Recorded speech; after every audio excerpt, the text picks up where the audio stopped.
I'm Paul Haden. I'm the president and founder of C2 Collaborative. We're the landscape architects here for Playa Vista. And this is my son, Jack. Jack Haden, principal at C2 Collaborative. Run operations and oversee 15 or 20 projects throughout our office. So we're in Playa Vista, California. It's the largest infill project in the city of Los Angeles, and it started a whole bunch of years ago. If you're not familiar with it, it's the old Howard Hughes property. For you historians, it was they built the Spruce Goose right down here, and the old building still remains.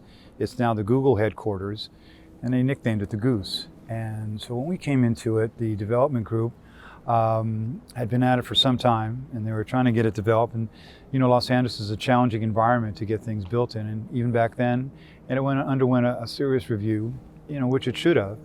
And I think they demonstrated that the community was going to embrace housing, retail, recreation, but also had a really strong environmental ethic. You know, there's a 25-acre freshwater marsh, which we worked on. There's a riparian habitat corridor that we worked on. So there was a whole host of active kind of environmental uses, but there's also dedicated land as part of the marsh system that went forward. So when I first came out on this project, it was a big piece of dirt from end to end. At the corner of Lincoln and Jefferson was a trailer. And we all gathered up, and Lori Olin, who's a terrific landscape architect out of Philadelphia, was the original lead landscape architect on it. And that's how it started. And it's been 20, 25 years I've been working on it since. Well, and Runway, I think, is the street that's behind us, is actually where the Spruce Goose took off. This was the actual runway. Was it like Jefferson? Or? It went straight down Runway. It only had that one flight. You know, it was built to be the largest troop transport plane during World War II, but the war ended before it was finished. And it wasn't spruce, actually. It was another kind of wood, but... Right, it was nicknamed by the media, and didn't he hate it? He didn't like it. It flew about over the ocean about, I think it got out 20 yards, and that was its singular flight. I think it was balsa wood.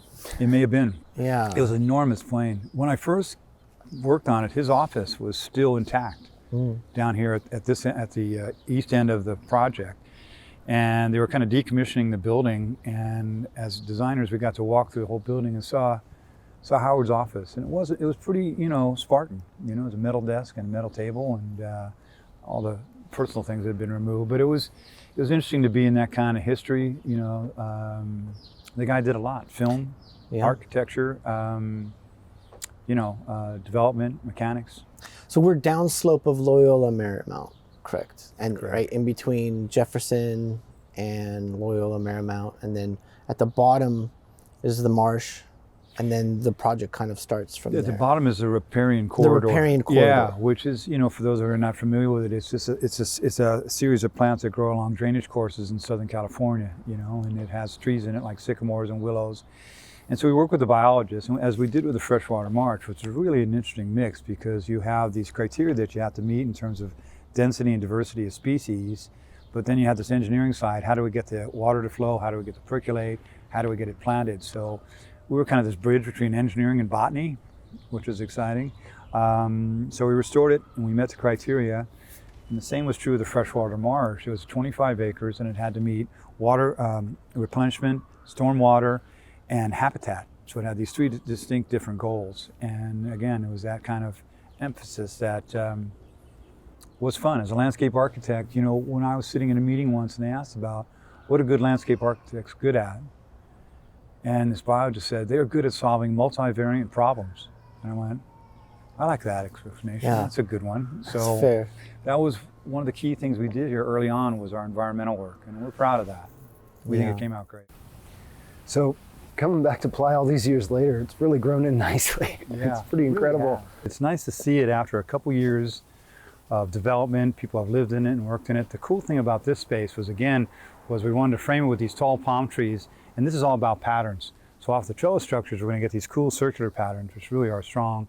We're also going to get the leaf pattern. And then at night, you can see this is somewhat like a cathedral with these tree trunks acting like church columns. And they define the space in a way that gives it more definition. But the edges are, you know, nice and green. The ground plane is flowering. Star jasmine. It's your favorite. It's one of my favorites, and with good reason. It has such a great texture and a great scent to it. But it's a fun little. It's about a 100-foot walk, but it's a nice 100 feet. So where are we? Remember Cleo? Cleo is one of these smaller spaces that we worked on in Playa. It's more of a product-driven the architect, I believe, did a fantastic job in getting these small, tight space in the center of his space. But this again goes to this idea of all about social gardens and all about structures. So there's 3 alternative structures that happen in here, which invite people to play. What I like about it is kind of the singularity of this space. You know, you can see the palm trees kind of move back and forth, as do the trellis structure. So again, we have this idea of how spaces move inside of a space. My favorite part, though, are the structures themselves. I'm aware. Yeah. I'm aware. So why? I mean, we've designed, 50,000, 100,000 different shade structures in the time you've been at C2. Yeah. What makes these stand out as something different, special? What do you like about You know them? what I think? You know what I think it is? I think they talk really well to the buildings. You know, they just have similar colors, they have similar forms, but they're just this kind of vertical expression. You know, most trellis structures are a little more horizontal, so they speak really well to the buildings. I got to take a moment and notice the campanula, which is growing really well. I mean, look how beautiful the campanula is. But so it has seating, it has lighting, it has invitation. But I also particularly like these granite water features. So each space has its own water idea, and you can sit next to this, and we know how influential water can be in spaces and stuff. So it gives it.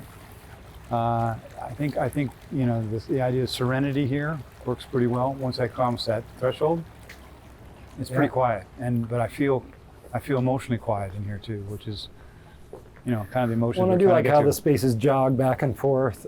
You know, we mirror the shade structures, so they kind of have this yin and yang, how they approach the front doors, how they engage the architecture. Yep. You know, was clearly thought out by our group. Well, we've got aloe vera in here, so if you have any kind of ailment, you can cut a little aloe vera and spread it on your sunburn or your cut of the space. But as I said, it's only 30 feet from door to door. So if you think about a 30-foot space by about, each building is probably what, 100 feet by maybe 200 feet long. It captures all those ideas of what I can do in a space and let people know it only when they get inside of it. It's not exposed to the outside. It feels pretty great. I mean, It feels good. I like it. Want to sit?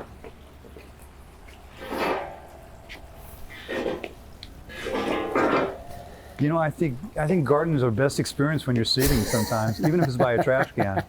But again, the sound of water just really takes you to a different kind of sensation. So yeah, Cleo, one of my favorites in all of Playa. you know, it doesn't feel like we're in LA right now. You know, it does feel like we're in this kind of back Yeah. garden paseo. It doesn't feel like there's 2,800 units surrounding us at this moment. Well, I'm a little biased, but if I'd buy here just for this space.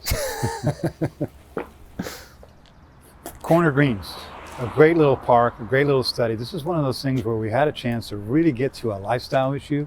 The demand for people to have their own gardens, this is where we filled it here. So this is a really good example. Let's walk through here. Well, especially in an urbanized environment, to have community gardens Yeah. in such a dense community. Well, and the popularity is amazing. I mean, there's a 6-month waiting list just to get into here. So that part is good. But one of the other ideas along the link here, which is this kind of common connector, we created these little social gardens that if you're walking along and you wanted to stop, you know, talk to some people, or I'll meet you at Common Greens, you know, so we made all these spots like meeting places as well. But in this particular park, the idea was that I could grow my food here. I could cook my food here because we have a gourmet kitchen in here, plus an outdoor barbecue here, and you can host a party and serve it. So you could grow it, you could clean it, cut it, cook it, and eat serve it, in yeah, the same all in this spot. park, yeah. Well, and I And- think, you know, one thing we try to do in throughout Playa Vista in each park that we saw in some of the other examples was to introduce landscape structures that Yeah. identify each park. Yeah. Each park got a different type of structure. And on this one, you know, I think we broke out our architect pencil because we actually did the early designs for the demonstration kitchen, correct? Right, and I think you're right. I think the idea that each park, we want it to be, you know, public spaces have more meaning when you put structures in them. So if it's just a green and some trees, it's a great play space. But once you add structures and other elements in it that people have more functionality in, it gives more meaning to it. Plus it added an idea of character. So in this park, the fun thing was we designed this humble little tool shed. So when you work in this vegetable garden, here, look at this. When you work in this vegetable garden, you can put your rakes, your shovels, and your hoses all in here. And then And then that's the beauty, the democracy of landscape architecture is look what people did with their gardens. Each one has its own little bit of a unique touch to it. Yeah, one guy's got a whirligig down there, but the rest of them have really kept mostly to gardening and not art. But it gets used intensively. It's a really fun space, and there's plots that go here and in the back. And we do these at almost every one of our master plan communities, but what I like about these is the garden plots are irregular in size. Right. You didn't just pick a rectangle and go with it. Yeah. And I think design has an intentionality to it that you really got to decide early. What are your intentions in the space? And for this one, the idea was to kind of create that kind of off-center irregularity to it that added to kind of its, aesthetic. And that was fun to do. And the building itself, we just kind of wanted it to fly, that this shed roof kind of opened up towards this view back over here towards Marymount and Loyola. It also opened out on this lawn, which you can seat probably close to 100 people on this lawn. That's pretty good. We have the Google campus directly across the street, but every time I've come here, there's a birthday party, there's an event going on, there's people cooking, this whole lawn is full of kids and neighbors. And so from now on, when I think of Google, when I Google something, I'm going to think of this park. Let's do that. That's a nice move. Anyway, the variety of planting here was really essential. We really want to emphasize that drought. You can see it here in the Dracaena Dracos, the aloes, even some giant birds. But the textural quality of a space was really what we wanted to get here. We had to have great texture. So once you add vegetable gardens, and then you see these highly artistic plants, it just really adds to it. And then we just added some small gestures as how you could communicate yourself back and forth on the walkway here, which is really terrific. And the building came out nice. And it plays well with its neighbors. Yeah.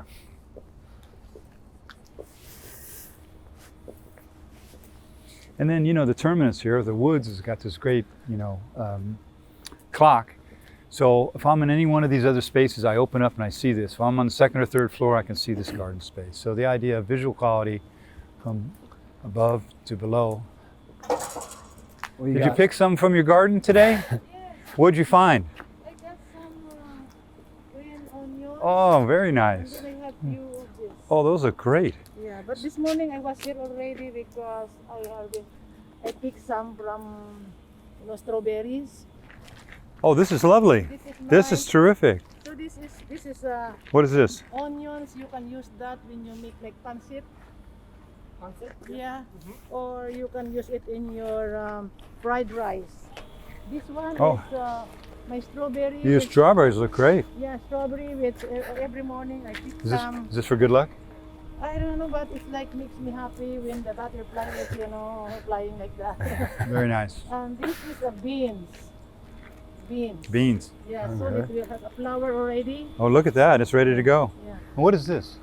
That is alugbati. We use it with mungo beans. We cook it with mungo beans and shrimp. It's Okay. that delicacy of the Filipino.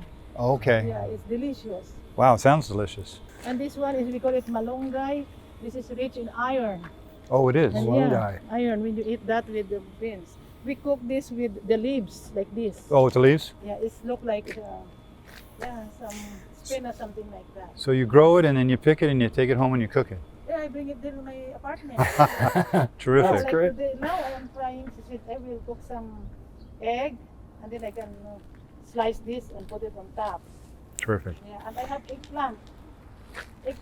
Oh, there you go. Japanese eggplant. Yeah, it's ready to, it's flowering too. Yeah, it will bear fruit soon. Soon, yeah. Yeah. And so I think this may be one of my favorite parks in Playa. I think it just has so much variety to it. But I like the forms, I like the materials. It just, it meets all that criteria that we were talking about earlier in terms of spatial definition, controlling your edges. But the fact that it's so interactive, that I can participate in my park, you can't beat that. That we actually got to talk to a resident that's been here for 6 years, had a garden plot for 2, and just the diversity in her plot alone. I'm a little jealous. I don't think I can grow a garden that well, but she's good. She's very good. If you recall, on Common Grounds, originally it was going to be called Confetti Greens. So one of our ideas on this park was that we never wanted to have the word park name in it. We wanted the name of the park to be an idea of how it was used. So this idea of Common Grounds was that there was a place where people could meet. There's different sized lawn panels, and that way people could sit, they could play, but it was all common. And we wanted to invite them in, and it started with a social space here where you could sit and dine. And then from there on, it was just an invitation to play. All right. And shouldn't it be common ground? Well, yeah, because Chris thinks common ground means it's like a coffee thing. Yeah, common grounds. Common grounds I thought was a coffee thing and not a. So the S was a little superfluous, but so the idea here was, as you recall, was to get two paths of travel that you could get, kind of a main thoroughfare and kind of a backwater space that people could enjoy. So that's what this big arc walk does, and so it creates kind of smaller spaces for people to use. Well, and then we coined the term urban huts for these. I don't know what they're called today. Not the most elegant name, but certainly it fits. One of the ideas was that, we wanted people to be able to sit in public spaces that was detached. We floated them over these kind of rock gardens, if you will. But the structures themselves are movable so that you can have an influence over how you use a space. Usually you sit down and it's static, so these things slide. You can move the furniture around. You're kind of off the beaten path, and you kind of float out over these rock gardens. And that was a fun part of it. What I love about it is you could have, a one person in there having coffee, or I've seen where they close off the doors, they put their kids in there with all their toys, and they're using it as a outside daycare center. But it also has this, as I said, this invitation to play. It's kind of like a fort. You bridge out across this little rock garden, and the next thing you know, you're sitting in this fort, and you can play with it. It gets you off the beaten path, but I can spill out over onto the grass zones. The other thing I like about here is this is, again, this idea of controlling your edge. We wanted a nice filter between us and the architecture, and this really gave it to us here with this large ficus hedge. It allowed us to do seating. We have some great umbrellas. So the idea of people defining how they use space rather than being dictated to was an essential part of what we thought here. Well, and it creates a good separation from public use to a private walk to enter your residence. Absolutely. And so this is kind of this idea. I'm going to walk across this bridge. A bridge is a symbol of wisdom, so you have these kind of things that work well for you as well. And you get in here, and look, want to close this off?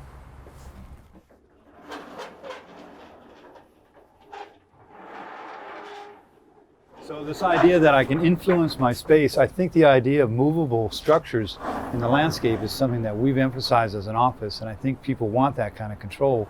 You get that in indoor spaces, but outdoor you don't always get that opportunity. And here's one of those chances to do it. And it's a fairly intimate thing. The seating is casual. You can see people eat here and they have coffee here, they play here. I think it works pretty well. Absolutely. Well, it offers a good kind of rest stop, or right here we're so exposed to the elements. Yep. I can go inside and. Well, this is one area. One of the cool things, if this original park that we started was 27 feet wide by 1,500 feet long, was of course the original spruce goose as it flew out over the ocean for its very first visit.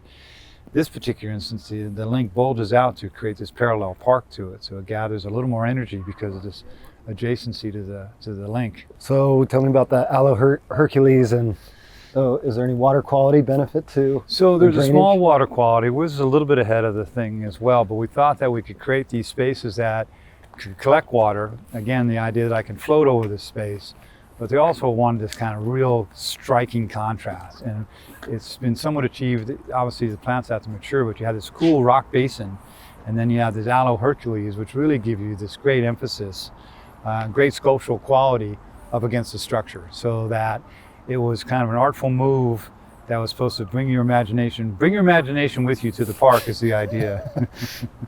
And we think that works here. And how many design studies did we go through for this, you think? This went through a lot. It was a fun one. This was an early idea which was maintained, but some of the ideas of how we also wanted the lawns almost look like, our original idea was going to call this Confetti Greens, that you took these lawn panels and you just spilled them out onto the paper, and that they could be used by different people, so that it had functionality, but it also had this kind of sensibility that it was different set aside. So Common Grounds became the name, and it's nice to see people, they use the main thoroughfare, and of course, if you know Playa Vista, the biggest user in Playa Vista are dogs. Everyone here has dogs, whether they're big or small.